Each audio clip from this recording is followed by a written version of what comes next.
Hello everyone, welcome to History Forge. My name is Taylor Hamlin.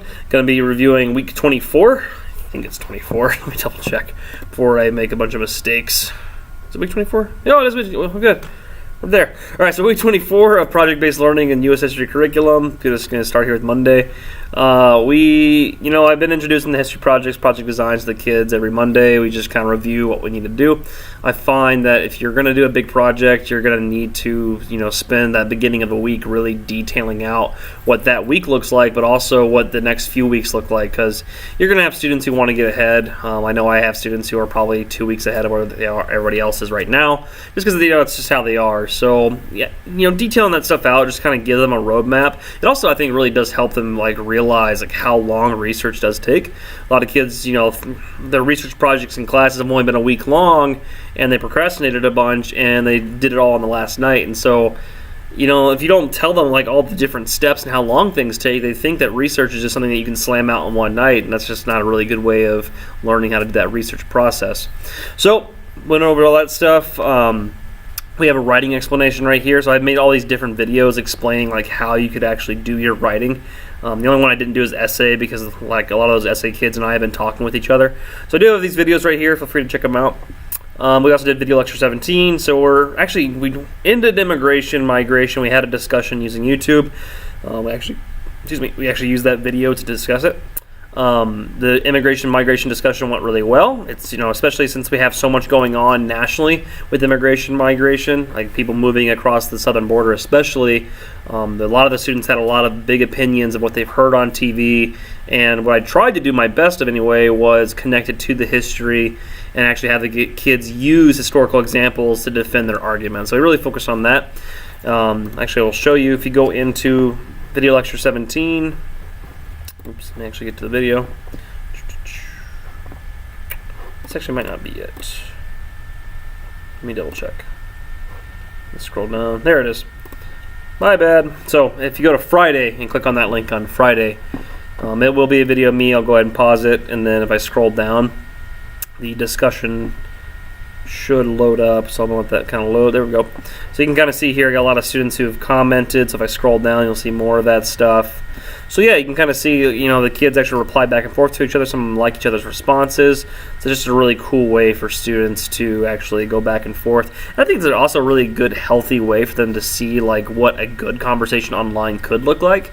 Social media is pretty poisonous when it comes to discussions. There's just a lot of people out there, like trolls and people that just try to make the worst of people come out. And so showing kids how we can actually do this more maturely, I think it is good.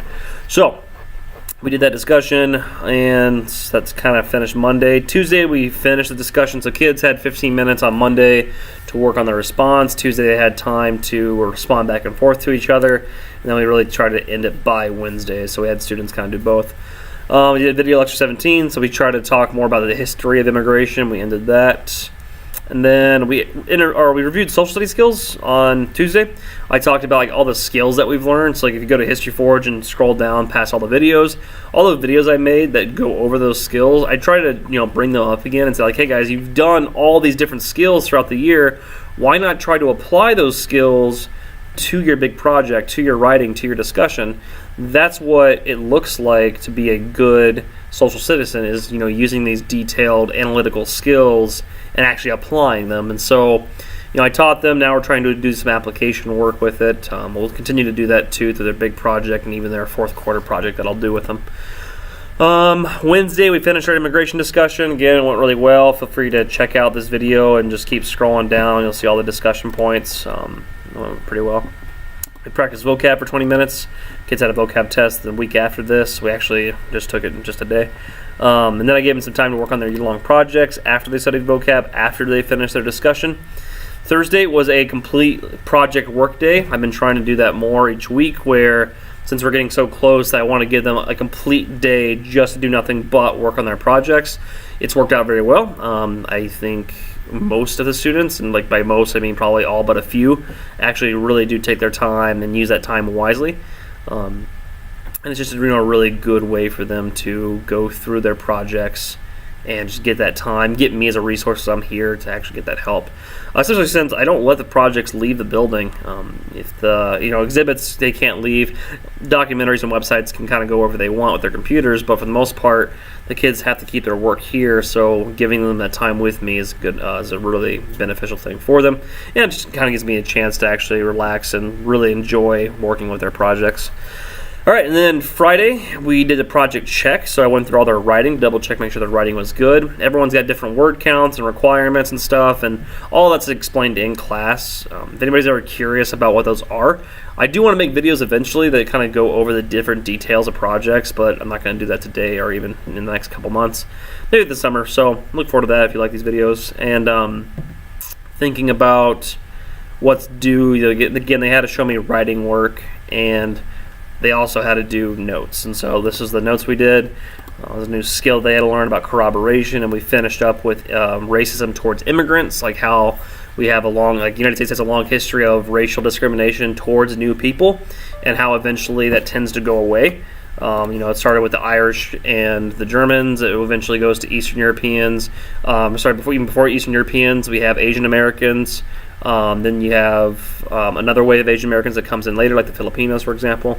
So yeah, we kind of just talk about that, and we incorporate it into the discussion. I also let the kids look at the discussion that day, so they could just spend some time reading their responses. I even gave them a chance to respond back to people if they wanted to. So overall, we had a good discussion. We had a good week of immigration talk, and yeah, good project week. So that is it for me. If you want to check out any of these links, I will put all this stuff in the video description. And if you are a teacher who watches History Forge videos, feel free to check out our website, our social media. We always put stuff on there. And yeah, we'll be doing more and more stuff each week. So that'll be it for me. You guys take care. Bye.